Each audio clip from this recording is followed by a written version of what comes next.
नमस्कार, मैं हूं रविंद्र जैन और आप देख रहे हैं मुंबई मास टाइम्स। आइए देखते हैं आज की मुख्य खबर।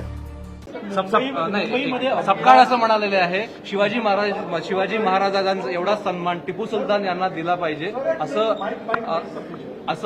भाषण सपकाळ काँग्रेस प्रदेशाध्यक्षांनी ज्या पद्धतीनं ही भूमिका घेतली आहे त्याकडे तुम्ही कसं बघता?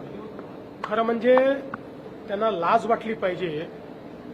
टिपू सुलतान सारख्या नराधमाची तुलना छत्रपती शिवरायांशी करण्याचं जे त्यांनी काम केलेलं आहे अतिशय निंदनीय आहे। छत्रपती शिवरायांनी सुराज्य तयार केलं, मोगलांच्या जोखडातून सामान्य माणसाला मुक्त करण्याचं काम केलं आणि खऱ्या अर्थानं सामान्य रयतेचं राज्य तयार करणारे छत्रपती शिवराय होते।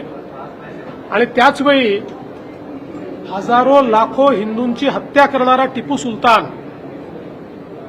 याची तुलना करून दोघांनाही सारखा सन्मान द्या म्हणणं यापेक्षा जास्त लांगुल चालन, जोडे चाटणं हे या जन्मात मी बघितलेलं नाही।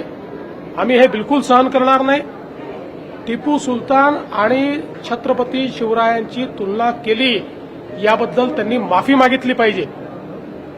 आणि अशा पद्धतीनं जर ते बोलत असतील तर काँग्रेस पक्षामध्ये काही जरी थोडी जरी नैतिकता राहिली असेल तर काँग्रेस पक्षाने देखील याचा कॉग्निझन्स घेतला पाहिजे आणि त्यांचे जे मित्र पक्ष आहेत त्यांनी देखील त्यांची भूमिका याच्यावर काय आहे हे सांगितलं पाहिजे।